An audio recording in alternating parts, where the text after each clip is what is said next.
ગઈકાલે અમદાવાદ ખાતે બનેલી પ્લેન દુર્ઘટના બાદ આજે ભારત દેશના વડાપ્રધાન નરેન્દ્રભાઈ મોદી અમદાવાદ ખાતે આવી પહોંચ્યા હતા. પ્રથમ હોસ્પિટલ ખાતે જઈ હતભાગી લોકોને મળી સાંત્વના પાઠવી હતી. બાદ અધિકારીઓ મંત્રીશ્રીઓને મળી એક સમીક્ષા બેઠકનું આયોજન કર્યું હતું. આખરમાં પ્લેન દુર્ઘટના સ્થળે પહોંચી ઝીણવટભરી પરિસ્થિતિનો તાગ મેળવી યોગ્ય સૂચન અને સૂચનાઓ આપી હતી. અમદાવાદ ખાતે બનેલી પ્લેન દુર્ઘટનામાં એકમાત્ર જીવિત બચી ગયેલ વિશ્વાસ કુમાર ભાલિયા હાલ અમદાવાદ સિવિલ હોસ્પિટલ ખાતે સારવાર લઈ રહ્યા છે. વિશ્વાસ કુમાર ભાલિયાની વાત કરીએ તો તે દીવના રહેવાસી છે અને યુકેમાં સેટ થયેલ વ્યક્તિ છે અને કન્સ્ટ્રક્શન કામ સાથે જોડાયેલા છે. વિશ્વાસ કુમારને હજુ પણ વિશ્વાસ નથી આવતો કે પોતે હજુ પણ આ દુર્ઘટના બાદ જીવિત છે.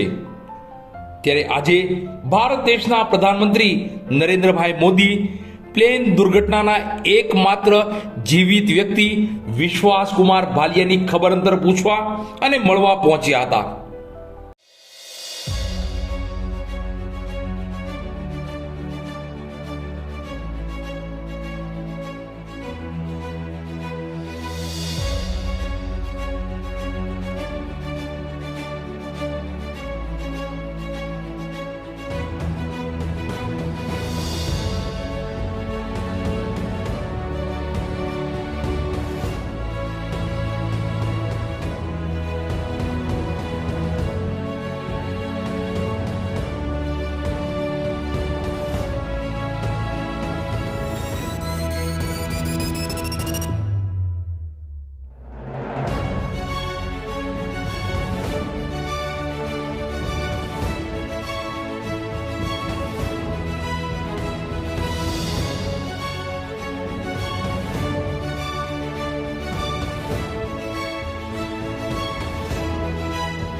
ગઈકાલે ગૃહમંત્રી અમિત શાહ પણ વિશ્વાસ કુમારની ખબર અંતર પૂછવા અને તેને મળવા પહોંચ્યા હતા.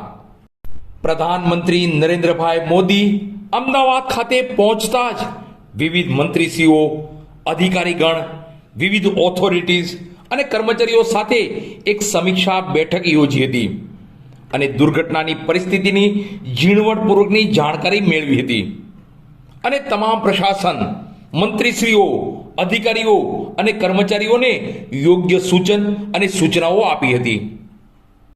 પ્રધાનમંત્રી નરેન્દ્રભાઈ મોદીએ પ્લેન દુર્ઘટના સ્થળે પહોંચી ત્યાંની ઝીણવટભરી તપાસ કરી હતી અને જરૂરી તમામ માહિતીઓ મેળવી હતી.